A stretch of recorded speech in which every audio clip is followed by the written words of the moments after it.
Sveicināti! Šodien kopā ar mani Vēro Lohna mēs parunāsim par skaistumu un fitnesu. 17. maijā Studio 69 notiek bodybuildinga un fitnesa čempionāts. Un šodien pie mums ciemos viena no dalībniecēm. Mans vārds ir Laura Ritiniece, un es gatavojos bodybuilding sacensībām šeit kategorijai. Ikdienā es audzinu 2 bērnus un veicu savus projektus, kas ir manās interesēs un kas teorētiski nepakārtojās treniņu procesam un bērnu audzināšanai. Man vasarā sanāca vairāk satikties ar Latvijas šeiku zināmāko, man liekas, personību Anitu Puzulu, kas startē Latviju un pārstāv, un tad viņi kopā ar mani treneru Arnu Ritinieku mērķiecīgi mani pierunāja uz to. Sacensībām es sāku gatavoties no augusta mēneša. Sākumā es gāju uz to, kad es audzēju svaru un strādāju ar lieliem svariem, un īstenībā tas spēks nāca klāt ļoti ievērojami un viss sanāca. Vienā brīdī jau man likās, ka man varbūt vajag pāriet uz spēku sportu, nevis vilkt bikīni, un es jau spēju kaut kādu 2 mēnešu apakaļ smējos, ka labāk iet nostartēt trīsciņā nekā uzvilkt bikīni un sēdēt uz diētas. Un tagad pēdējos, principā, no marta mēneša skatos, ko es ēdu, neēdu saldumus, protams, ka grēkoju un mēģinu ēst pareizāk un veselīgāk, bet es to kompensēju ar to, ka es 2 reizes dienā trenējos. Es sporta zālē pavadu savus 4-5 stundas un vidēji 5-6 dienas nedēļā. Viņa nav vienkārši meitene, kura neēd, šad tad pacilā hanteles un vienkārši stādā uz muskulu relfiem, viņai ir reāls spēks. Viņa arī tādas svarus ceļ no zemes, kur noteikti neviena no tām meitenēm pat savos sapņos nav redzējusi. Un tā ir tā atšķirība starp viņu, kad viņa ir reāli arī spēks. Ja mēs viņu gatavojam nevis pēc bodybuilding principiem, bet arī pēc svarcelšanas spēka izturības, kas mums viss nodara arī mūsu boksa izturības treniņos. Un viņai tas muskulis, kas ir, viņai ir arī darbspējīgs, un viņa var pat iztaisīt brīnums priekš sievietes viņas vecumā un ar viņas svaru.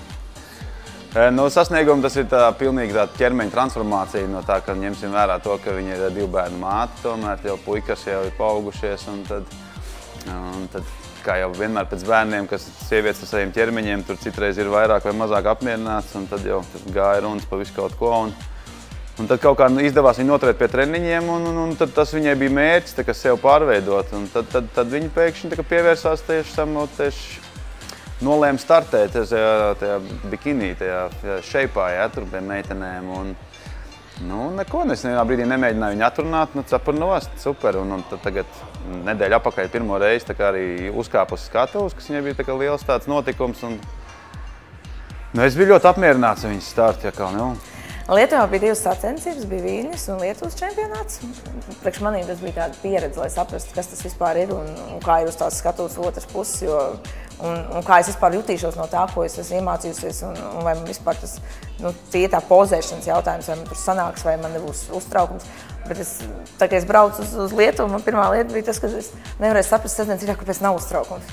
Es saku, tas ir labi, es saku, rokas netrīc un stāvnī kleitā jāiet uz skatos, es saku, netrīc rokas, es saku, tas ir viss kārtībā. Un tad es sapratu, īstenībā, ka es no tā pasākuma paņēmu to, ko es varēju paņemt. Es paņēmu kaut kādu pieredzi, pozitīvas emocijas, man tas viss patika. Es domāju, ka varbūt, ja tu brauc tur tā mētiecīgi vinnēt, tad, jā, protams, backstage'ā bija meitenes, kas bija neapmierināts, jo viņām likās, varbūt, ka viņas nav pietiekami pamanītas vai redzētas, bet, priekš manīm tā bija pieredze, un man tas viss patika. Kleitas uzšuvu 10 dienās, un pelkustīnu vienu es pasūtīju internetā, un otru man vienkārši iedevu. Es piemērīju, paskraidīju un izteicu, sarkans ir labāk. Es saku, nevajag būs sarkans. Es eju tur, tāpēc, ka es parādu to, ko es esmu izdarījis svarzālē. Es uzskatu, ka tas ir mana atskaita par manu darbu.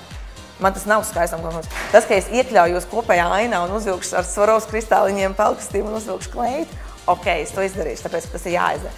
Bet, principā, es uzskatu, ka es eju demonstrēt to, savas proporcijas, nevis savu, nezinu, kaut kādu make-up kleitu vai Swarovski daudzumu uz pelkustīnu. Bet viņš būs sarkans droši vien vai zils, ja baigi interesē. Pēc Lietuvas es redzēju to, ka tās meitenes ir foršas. Viņas ir draudzīgas un viss ir kārtībā. Droši vien, kad ir pie zināmas neēšanas līmeņa un pie zināmas stresa, mēs katrs esam mazliet savādāks. Es tiešām ceru, ka viņām viss izdosies, ka viņas sev parādīs no labākās formas un ka svētdien būs foršs pasākums. Baudāms skatītājiem, baudāms mums.